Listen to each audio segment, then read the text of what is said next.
Got another project. I've been looking for this engine for a long time. They're not really hard to find, but I finally was able to snag one. I got this at York this April. Got it for a decent price. And with the added bonus of somebody adding TMCC to it, as you could hear as it rolled up here. My plans are to put Blunami in it. I have a 2 amp version with a current keeper, so that it ought to make this a nice little switcher.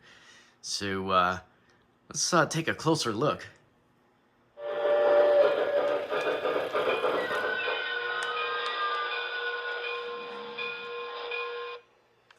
So as you can see, it does run and drive. It's just a little jerky, and I don't believe it has any form of cruise control. I'm thinking the electronics in here might be vintage digital dynamics, but we'll find out when we take it apart here. I think with a Blunami, it'll make for a really nice, smooth running switcher. There's already a 10-wire tether on here, so that'll make my wiring job a little easier, I think. But anyway, there's a full set of electrocouplers at work on here, and I will convert this to Katie's, so I'll have my hands full with that once we get into the shop. I will have to fabricate some Katie mounts and probably like a fake draw beam here. The pilot will be kind of a challenge because there were some crimes committed to this pilot detail to accommodate these big swinging electrocouplers. But overall, it's in really good shape. Pretty happy to have it. So let's get it into the shop and start taking it apart. So I did get the original box and some cool things like the certificate of authenticity here. You can see there's this is number 149 of 176 total pieces for this particular road number, 511. I know that they made a 94 cab number, and I'm not sure what other ones they produced. I did find some hardware in here. This would have been one of their Katie adapters. And there's a mint bottle of Sooth smoke unit in there.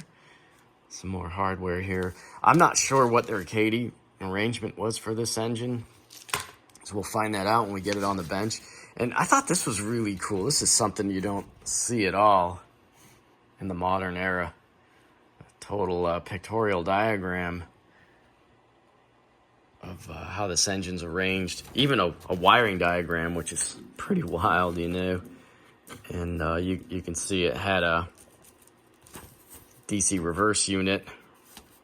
Even calls out the can motor, which is used in a lot of modern O-scale stuff. So I thought that was pretty cool. So here's the hardware I'm going to use. A Blue 2200. This is a 2 amp decoder, which I think will be adequate for running a single motor steam switcher. I think this would also be good for like those Lionel S1, S2, S4 switchers, those Alco switchers, the single motor ones with the RS385 with a super low gearing. So it's kind of nice this stuff has come along to save us out here in the 3-rail world. I also got this 10-second current keeper to help keep this thing alive, going over switches and crawling around on some of my more intricate track work and the sidings and stuff. So should be an interesting project. I do love the size of this stuff. I don't think there's going to be any problem fitting that stuff into the tender along with the speaker in there. I will still have to make a bridge rectifier filter cap arrangement, but that's pretty trivial. All right, so I have the little A5 in the shop here. We're going to start taking it apart. See what we got. One thing I noticed was how softly sprung this is. This is fully sprung set of drivers here. And they're very compliant. They're all intact. So that's cool. So here's the inside of the tender. So you can see some vintage TMCC electronics. Some kind of DCDR board here. Almost looks like Lionel OEM. This stuff looks like digital dynamics stuff from the early mid 2000s. So I'll check that out. It's pretty cool. At least I'll get some usable components out of here to support my fleet of existing TMCC engines. And previous owner or whoever installed the electronics here did a pretty good job isolating the tender to make the shell isolated from the frame for an antenna. And there's no need for me to keep that intact. So I'm gonna go ahead and take this out. I'm gonna try to fit up a better speaker too, see what I have left over. So there's just a size comparison for the 2 amp decoder versus what's in here. I'm sure this was a full-on 10 amp motor driver. Oh yeah, this is pretty cool. Let me undo some more of this stuff and figure out what this is.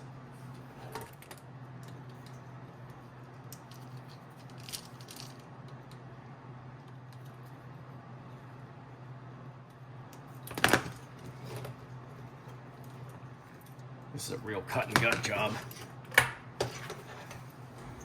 So I was checking this out,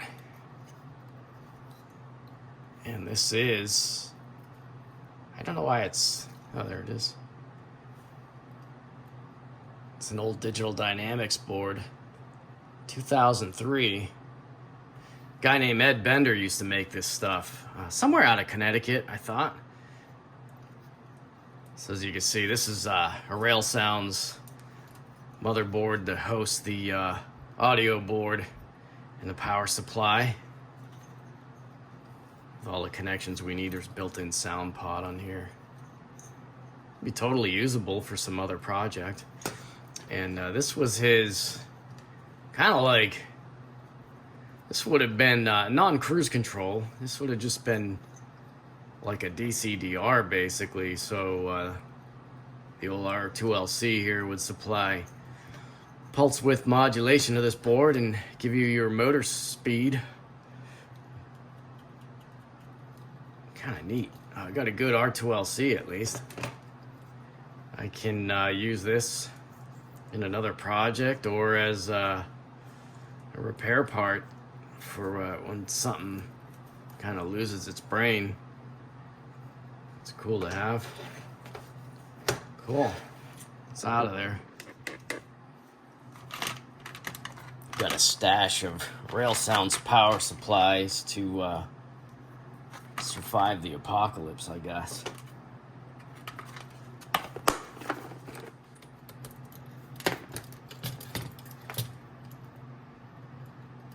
Just gonna redo all this wiring anyway. It's pretty nasty. Weaver was a pretty cool little outfit. You can see here's a little pack of spares along with the smoke fluid for the Sooth popper unit. And you can see they even gave you little spare rivets for the valve gear. That's a pretty nice touch. Here's their Katy mount. So from what I've seen, I don't think they made a Katy mount for the Locomotive, but they did one for the tender. Let's see what it looks like. I might 3D print completion of this draw beam. I don't know yet. Let's see how ambitious I feel. Let me just see if this mounts up nice. Alright, so here's the Katy adapter Weaver provided. It's alright. Yeah, the height, it needs to be shimmed a little bit.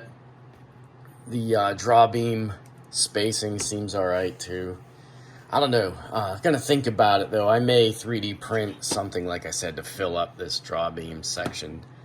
We'll see. Get it really dialed in. So I rewired the truck leads. I also put a ground lug on each truck. And this is what my rectifier filter setup looks like. I just use a little 2 amp rectifier.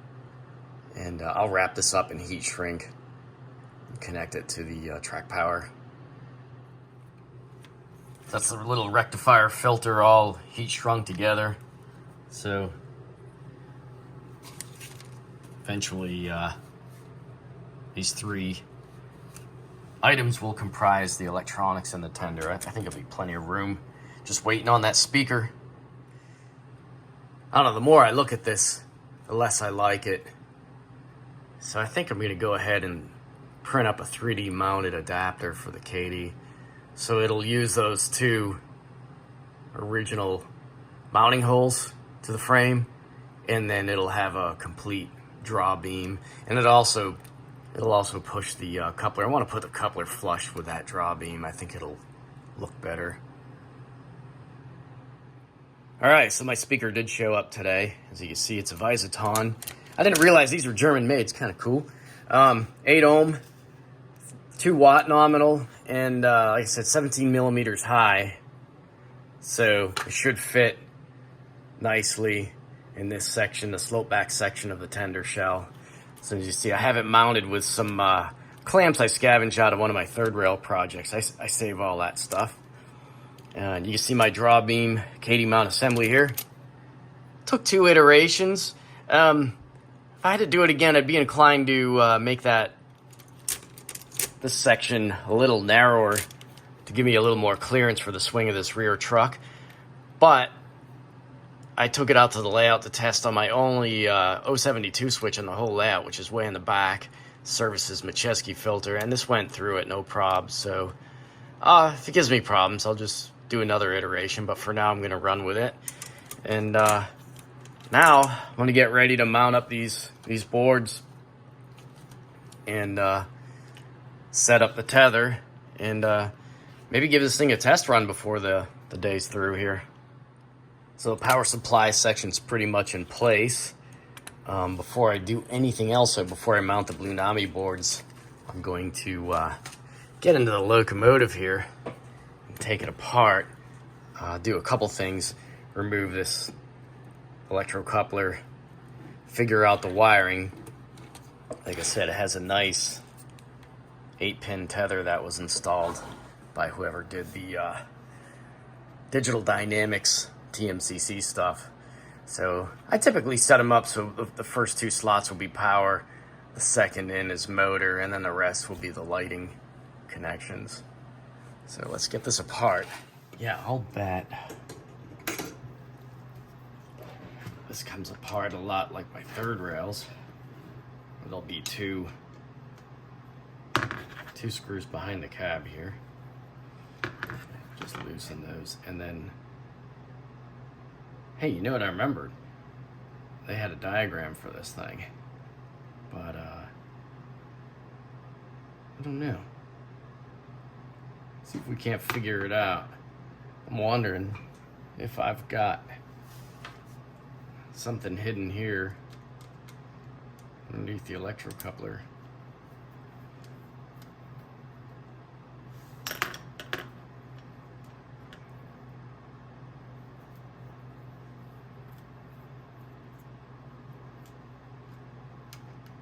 Yeah, it's kind of my suspicion that there was a screw that went up through the steam chest. Yeah, I can feel the whole thing getting loose now. All right, pretty cool. And,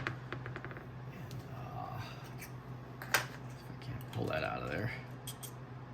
Yeah.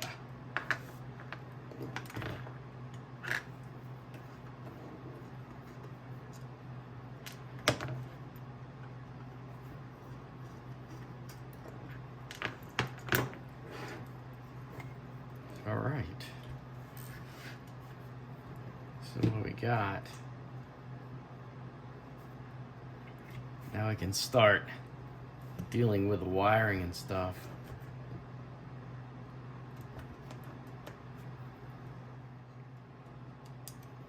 I want to get the motor out of the way. All right. Now I can get this a little more freed up. I did find the chuff switch. It's right here. Well, nice thing about Blunami is I won't need that. I like taking this stuff apart anyway. I'll get it all the oil and stuff cleaned out of here. I really like the way this engine's put together though. This is really neat. I don't know who would have produced this for Weaver. Wonder if it was Sam Hongsa, but I'm not a big Sam Hongsa expert, other than I knew they made a lot of stuff for MTH, but I don't know like if they did brass. I kind of thought they did. Maybe somebody out there knows. All right. Yeah, here's the reed switch. I'll just repurpose a lot of these leads for the lighting. Probably have a cab light, obviously the headlight, and the front class lights. I'm going to totally remove the Sooth smoke unit. So I noticed our cylinders were kind of loose. Looks like I have a cracked solder joint right across here.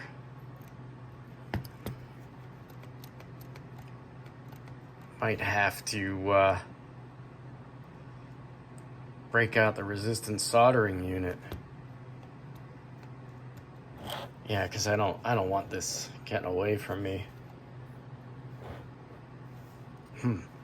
Anyway, I gotta do some work on this pilot anyway, and it's kind of neat that it's screwed on like this. So I'm gonna take this off, see if I get a closer look at that.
Wow, I think I got it.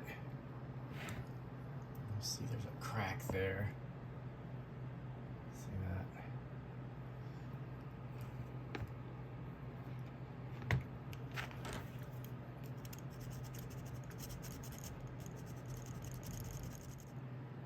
All right, I decided to take the cylinder assembly off and do this the right way. That plate is a little bit crooked. So what I'm doing here is I'm just clamping it into the frame and just warming up that solder.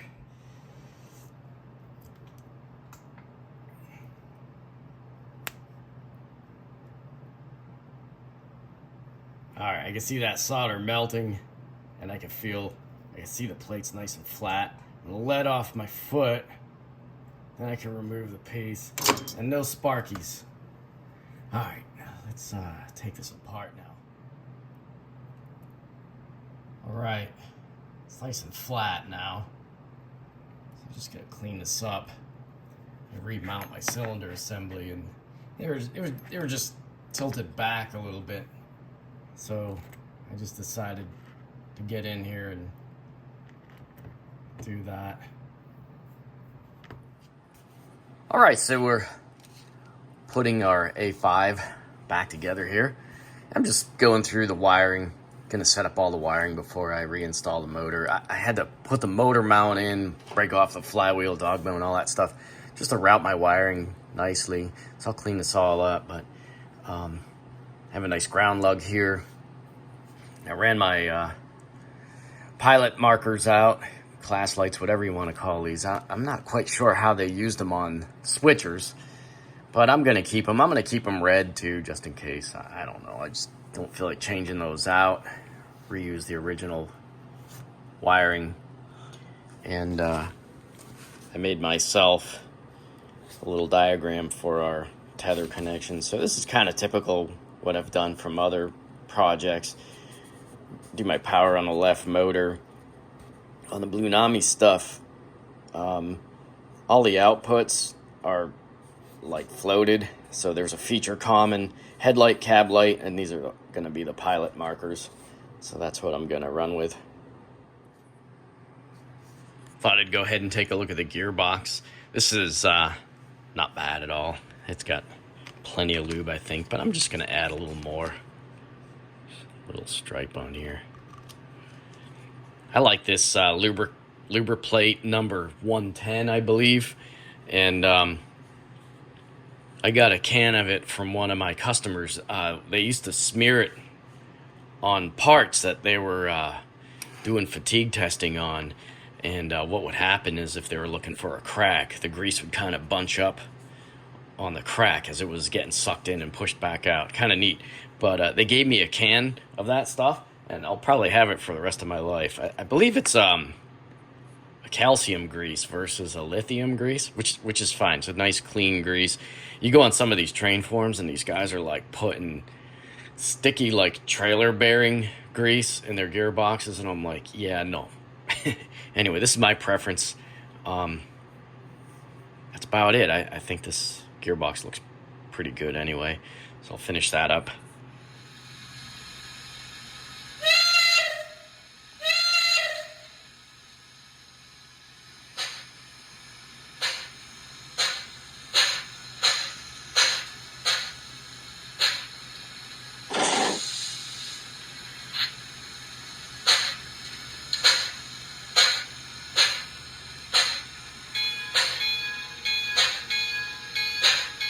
Right, so we're all wired up. I've got the basics wired up, motor, sound. The only thing working right now is the for the outputs is these pilot beam marker lights, so you can hear. I got my whistle selected for a Pennsy Banshee, and see how it runs.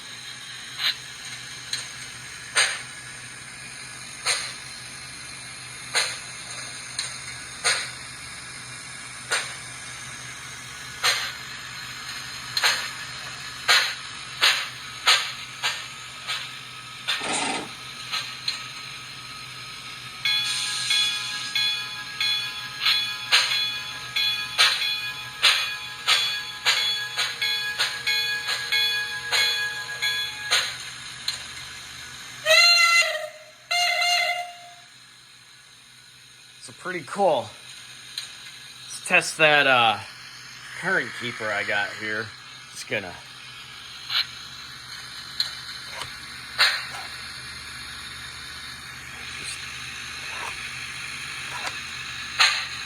simulate some track power dropouts.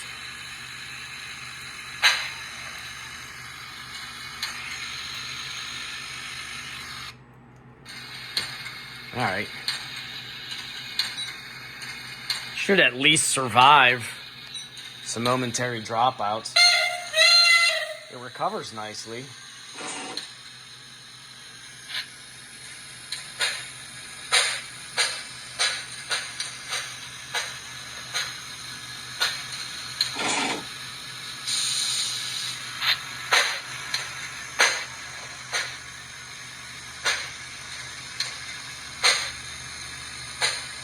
I got the chuff pretty close, but not fully dialed in yet. Like I said, I just got the basics running right now.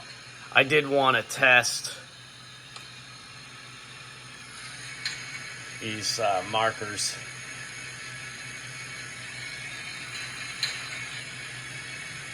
These will be a little bit brighter on the actual layout. Have full track power. So my wiring here is my harness. I kind of pigtailed stuff. The dropping resistors for the LEDs they're embedded in these little pigtails here. I'm using 6K LED, 6K resistors at 24 volts nominal here on the board itself on my layout. These will be a nice brightness, I think. Speaker seems to be working okay right now. So I'm going to play around with some more settings and then get into doing the final lighting for the tender and the locomotive. So I got a little bit of work to do in the boiler shell there. I want to show real quick my speed settings. I always set up this 3-point speed table. This engine's got like about an 18-to-1 gear ratio. This worked pretty good. It's what I've been doing with all my other engines. Haven't done any tuning or anything like that. I don't think I'll really need to. And you can see where you select your whistle. Pretty basic stuff right now. I went with a light exhaust chuff here. Probably play with that a little more. Try light 1. See what that sounds like.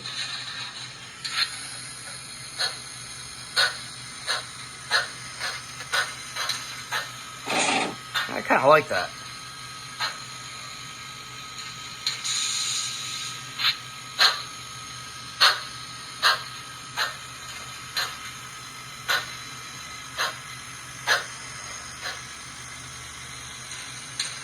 You know, what's cool is you can play with that stuff on the fly on the layout. Or I could do it on the bench here too.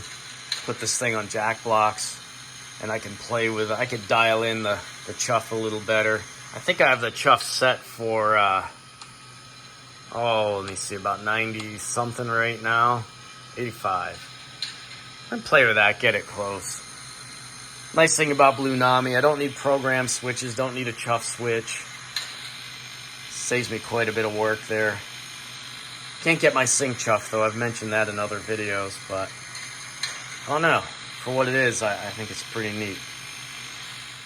There's just a couple basic like auto sounds I like to set up using the CVs. I do the auto brake, the reverse auto whistle, and the stop whistle.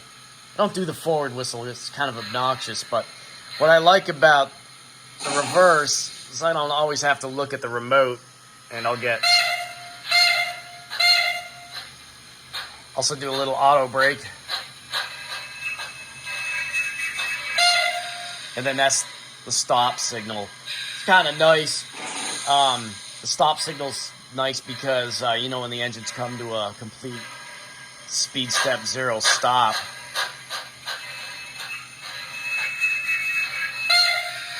and that's pretty easily accessed through the CV settings. So there's, like I said, there's 198 for the auto brake, 408 for the reverse auto signal, and 409 for the stop auto whistle.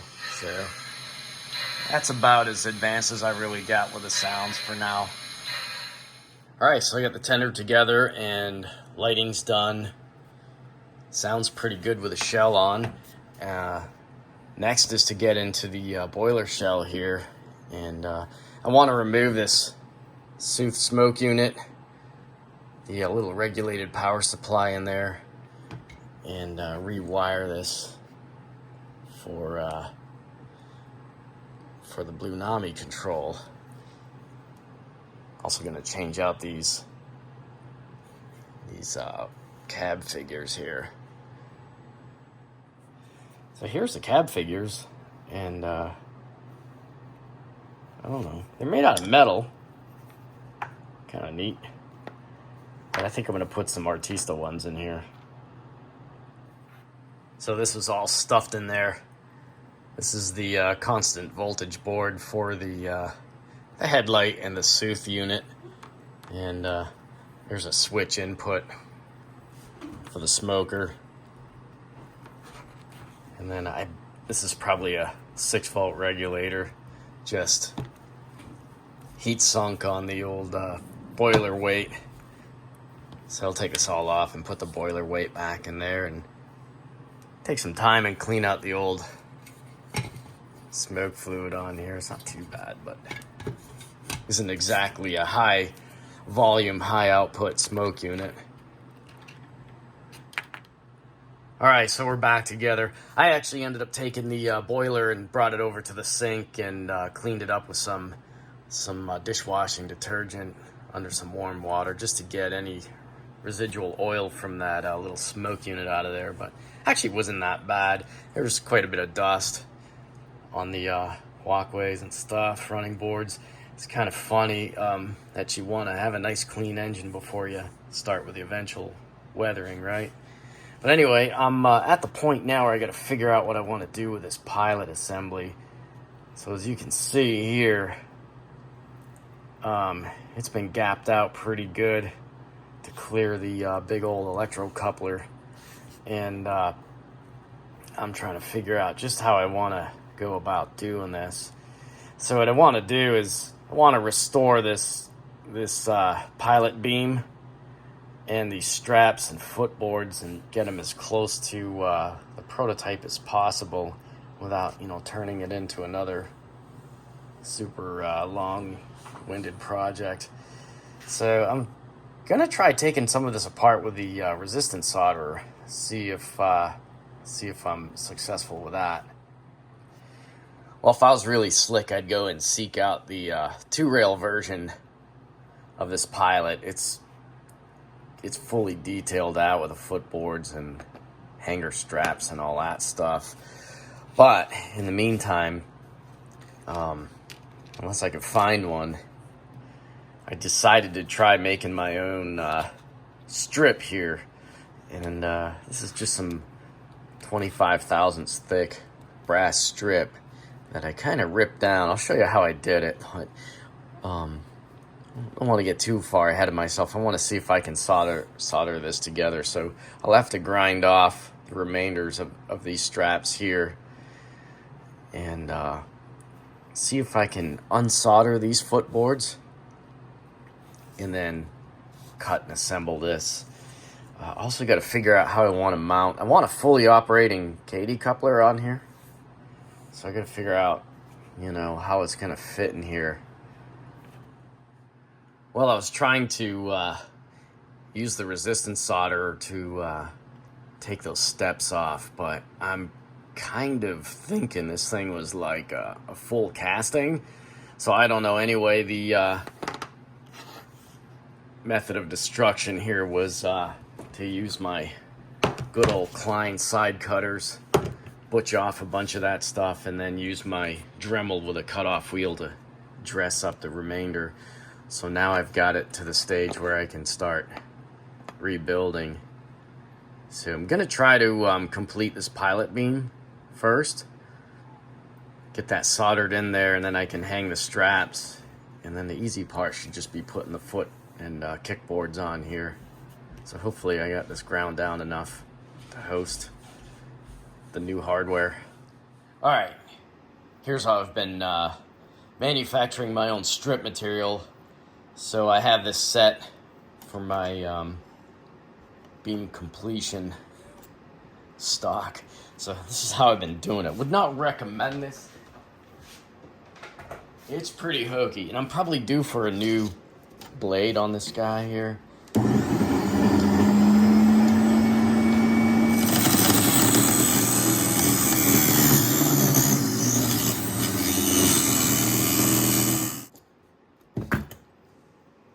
Anyway,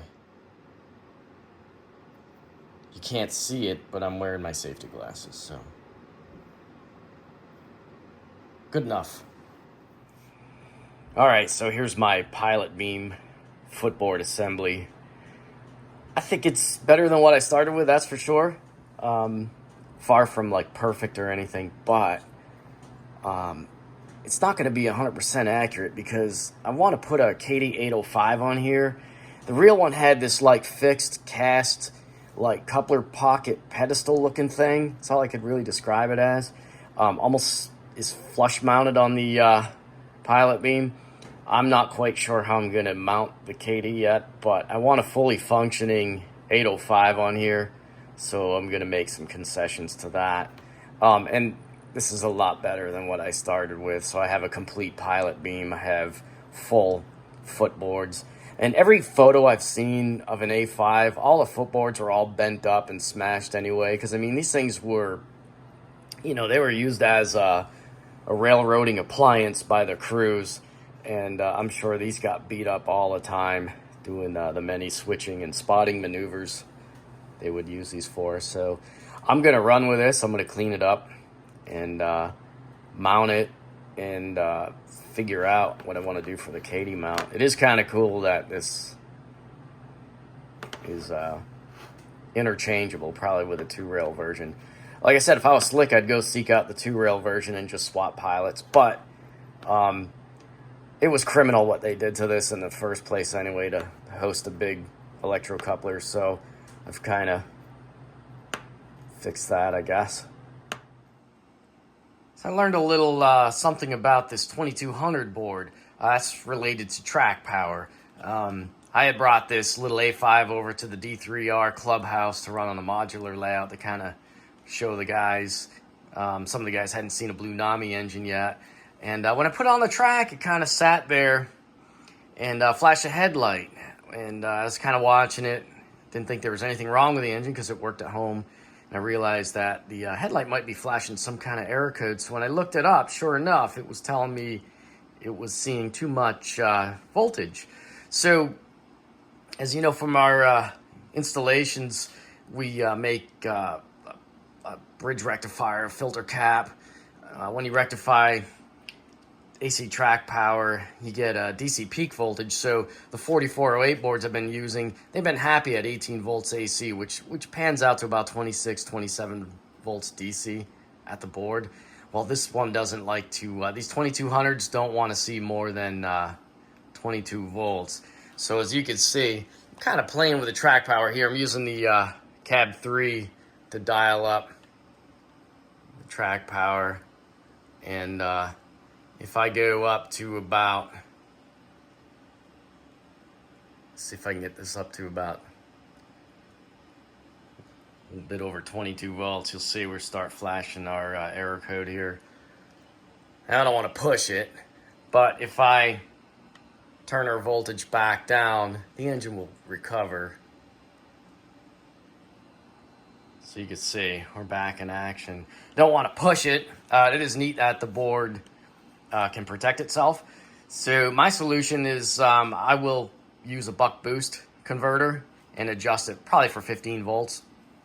Like I said, haven't had to do that for the 4400 boards, but we'll do it for this. So we'll bring it back into the shop and we'll get that installed and give it a quick test after that. So here's a buck boost I got off Amazon. I think I got like 6 of these for $8 or $9. Many choices, many different sizes. I chose these because it looked like it could take in up to 35 volts DC. So this will be wired in between the rectifier, filter cap assembly, and the 2200 board. So let's take one out and see what I got to do to get it wired and mounted inside the tender. All right, here's a part I should have read. Anyway, no harm, no foul. Glad the board is self-protecting. I've already disconnected my rectifier filter assembly, and I got a nice spot for the buck boost. You can see here's the input side, here's her out. So what I'm going to do is I'm going to hook up the input side, put it on track power, and adjust the output voltage to about 15 volts. And I want to try this at different track power voltages too, because this little setup I have here probably doesn't put out much more than 16 volts at the rail here, but on the layout's 18 volts. So I want to make sure this will stay pretty constant. All right, so I'm adjusting this buck boost. I got it all the way up. So I'm going to see if I can crank the output voltage down. And it does not seem, there it is. Doesn't seem to respond. I was going to kind of stick with about 15 volts here. I think that'll give us enough overhead for the motor and all that stuff. You know, this is a switcher. I'm not like that worried about it. One thing I want to see is how constant this voltage will be. All right, that's all the way up. One more quick check using a proper 180 watt 18 volt brick. As you can see here, the 15 volts is hanging tough, so I think we're good to go. Oh, by the way, I should have mentioned that you should choose these buck boost boards for current rating too. This is like a little 3 amp jobby. Like I said, I haven't had to use one of these yet on those 4408 boards. All right, well, not exactly my favorite style of wiring job, but it's perfectly functional and serviceable. So we're gonna put it back together, give it a try. I got those new dropping resistors in, so my markers should be a little brighter. Let's check it out. All right, I think we're in good shape. I got the track power dialed back up to full 18 volts AC. My buck boost is doing its job, hanging tough at 15 volts. And it looks like our blue 2200 board's pretty happy.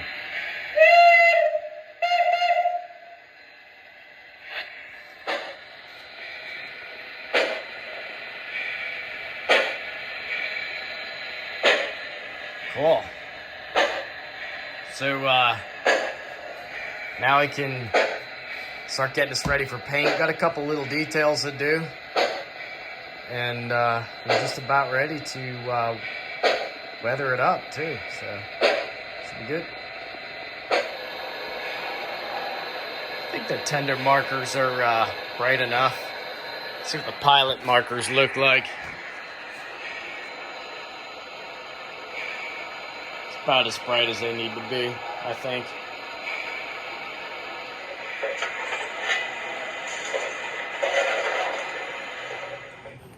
I'm not really trying to turn this into like some kind of super detailing project, as I kind of think this engine has pretty decent detail as it is. It's missing a couple things, but nothing that's really bothering me. Like mostly I really wanted to fill in this front pilot beam and have some proper steps. But I decided, one of the first things I ever tried to print on my 3D printer when I had that Creality Ender was a hinged deck plate. I did it for one of my third rail decapods. So I just found that old design in Tinkercad and just tweaked on it a little bit. I made a couple different versions of this drop plate. This is about 15 millimeters wide, and it fits onto the tender deck real nice. And while I was at it, I thought, well, hey, why don't I just try to 3D print some steps for the tender draw beam here. So these are little 3D prints that the K1C handled, no prob. And I'm in the process of gluing it on. If you didn't know, you can glue up a lot of this PLA stuff, and this is like hyper PLA. With bonding, just works really well. So yeah, my little deck plate, I just wanted to hide this little rat's nest of a tether here. So I'm gonna glue this on and see what it looks like. It's pretty strong. I made it a little thicker than I wanted, but not really much thicker than your typical die-cast detailing, you know. I'll try to put some rivets on there. I didn't quite get them right, but whatever. I think it looks better than what I had. You know, again, the idea too was to fill in this draw beam and also give me a Katy mount. So I'll glue this on. We'll take a look. All right, so they're bonding on here, and I don't think they look too bad. You know, one thing, sometimes when I do these 3D prints, I'm not worried about afterthoughts, you know, like, oh yeah, maybe I'll put this stuff on here, because, like I said, this stuff works really good putting it together.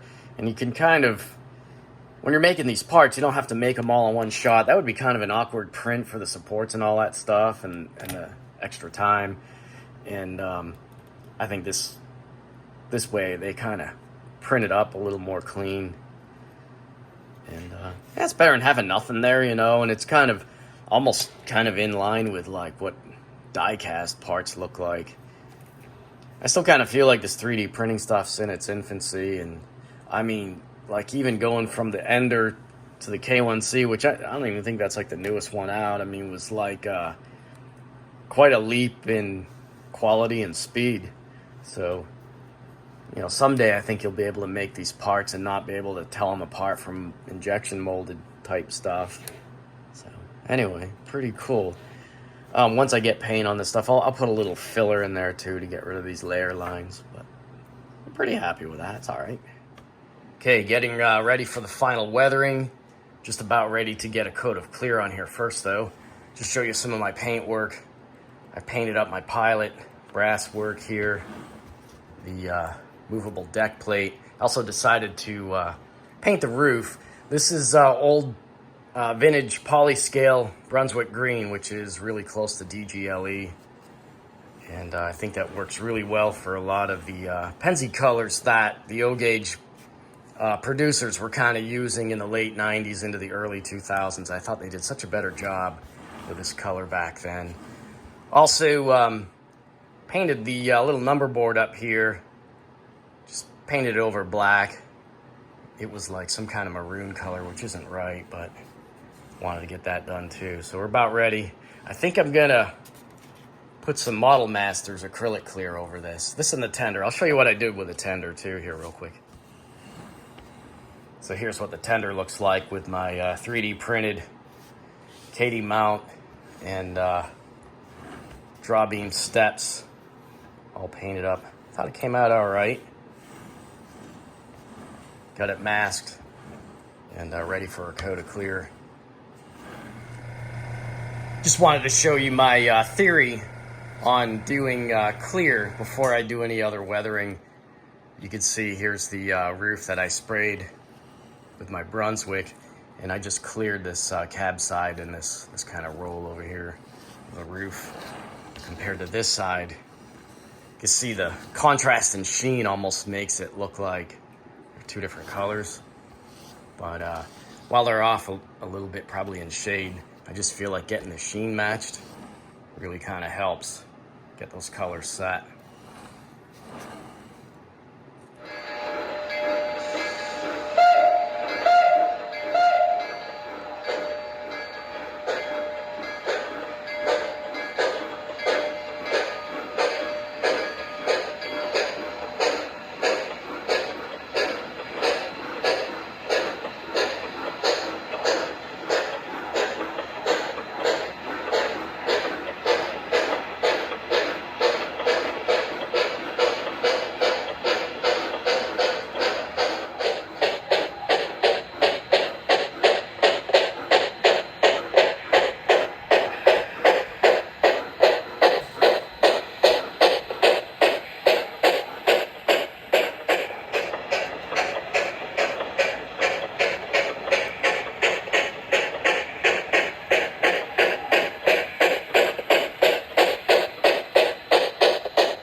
Alright, so as you can see, the A5 is now on the layout, and pretty pleased with this little project. A little bit experimental. This is my 4th Blunami project, but this is the first time I used the 2200 board. Like I said, there was a little bit of a learning curve with it, but I'm pretty happy with the way it runs. So I found a little train for it to make friends with. You can see it in the background maybe, and we'll get coupled up to it.